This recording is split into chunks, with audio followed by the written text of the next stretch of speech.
So if you're a homeowner, chances are you have a 30-year mortgage which you've used to go and finance your home. You've been making payments on it for the last couple of months or years, and you're yearning for the days where you can be finally done with making payments and you have a free and clear property, right? But in this video, I want to share something that may suggest that the banks have designed a trap within your mortgage, and therefore this trap will continue to last longer than your retirement, and potentially you having to delay your retirement and having to work longer. So what's going on, everyone? This is Sam Kwok here, one half the Kwok Brothers with Accelerator Banking. And in this video, I'm going to show you something that might be rather surprising to you and what the banks are doing with your 30-year mortgages that, again, may not be intentional, but could entrap you for decades and could potentially delay your retirement. So I'm going to go right into it. And no, this isn't some weird conspiracy theory or some wacky, idea.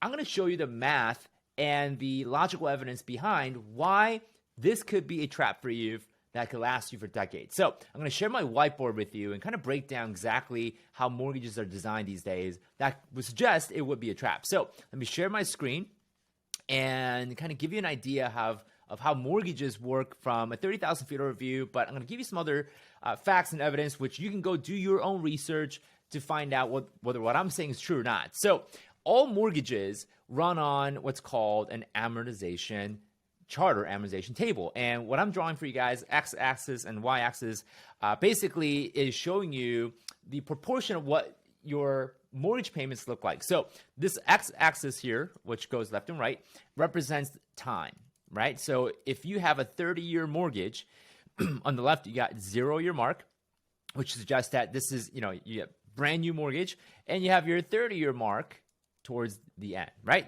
As you get closer to 30 years, you're getting closer to paying off your mortgage. The y-axis, which is the line that goes up and down, represents your monthly payment. So monthly payment, I'm just going to abbreviate.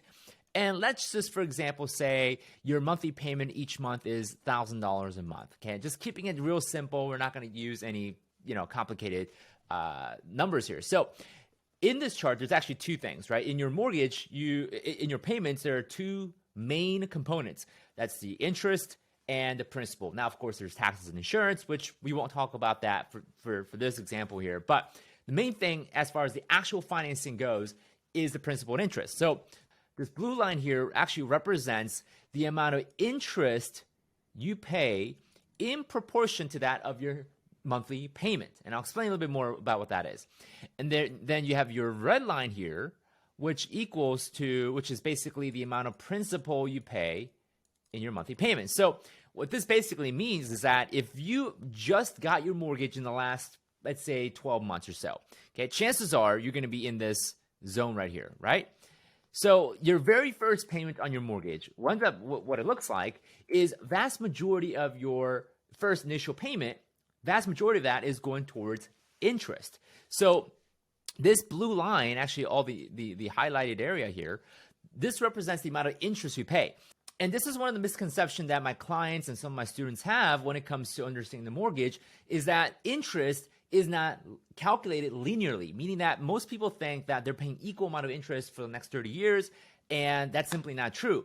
What is true is that vast majority of the interest that you will pay for the life of this 30-year mortgage really happens in the first 10 to 15 years.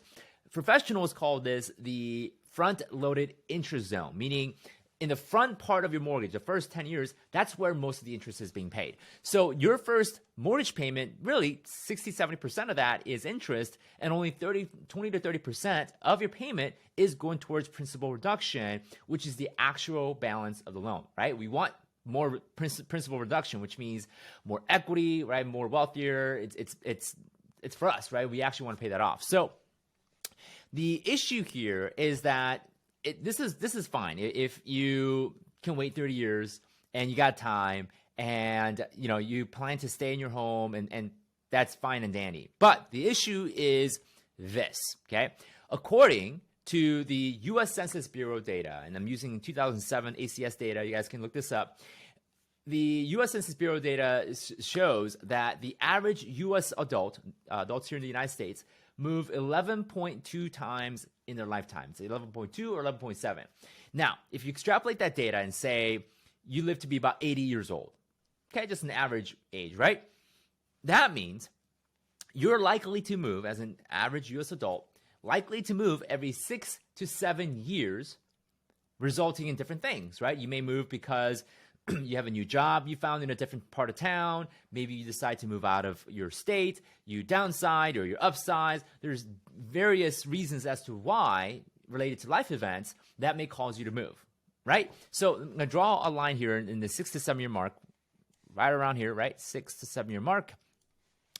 And what ends up happening is that you make it to the 6 to 7 year mark, right? You've lived in your home, you had your mortgage, you've been making your payments consistently, you've done a great job. Let's say you decide to sell the house, listed on the MLS or Zillow, wherever. You get a brand new home, brand new mortgage. What ends up happening is that you do not get to continue the progress you've made, right? Because the further down along the line you are in this amortization chart, the more principal you're paying with your monthly payments, right? But what ends up happening is if you get a brand new mortgage, you have to start all over back to square one, where vast majority of your new monthly payment is yet again back to where you're paying more interest than you are principal reduction.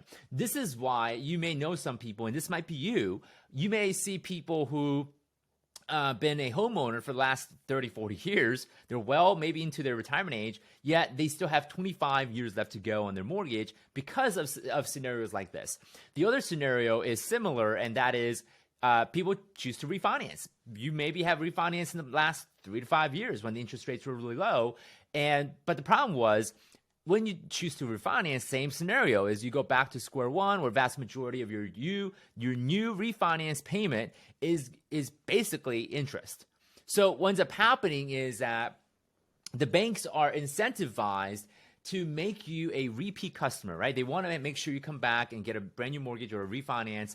Real estate agents want, obviously, to have you become a repeat customer, list your home because they get to make money on commission. And each time you sell your house, remember, guys, there's selling costs, right? There's title fees you have to pay. There's real estate agent commission. There's fees with the title company. There's all kinds of things that you lose, right? Portion of your equity each time you sell your home, on top of which you really haven't built much equity because of the fact that vast majority of your monthly payment has going towards interest. So that, my friend, is the issue with why mortgages can actually be a trap for you. And, I know many of my clients personally, speaking from my perspective, many of my clients have to delay their retirement, or that their mortgage is delayed or is getting in the way of them being able to accelerate their retirement growth, to, savings and investments. It's a big chunk of cash that go out every single month, and that's what delays it. So imagine you're well into your 60, 70 years old, or even 80 years old, and still having to deal with your mortgage payment. You see where I'm getting with this? So I know it's a huge revelation for some of you. Some of you may know about this. And so you're wondering, okay, so Sam, what is the solution? How do I get out of this trap? What can I do so that I'm not going to be 60, 70, 80 years old with 25, 20 years left to go on the mortgage? Well, we have a separate video that explains how you can pay off your mortgage in as early as 5 to 7 years. I'm going to leave that link down below, either in the video description or in the comments. Go check it out. If you feel like, wow, this is blew my mind. If you want to learn more, if you want to continue discovering some content that we have about finance and mortgage payoff and investments, definitely subscribe to our channel or follow our Facebook profile. We have plenty of videos that we're going to be releasing every single week to empower you with knowledge so that you can create the freedom and you can be the one that's behind controlling your finances so that you can go and hit your retirement goals, your freedom, and truly experience time and money freedom. So that being said, I hope this video was very valuable to you. If not, then check out some of our other content. But I hope it was. And that being said, if you have any questions, leave your comments down below. We'll love to have a conversation with you. All right, that being said, we'll see you in the next video. Take care.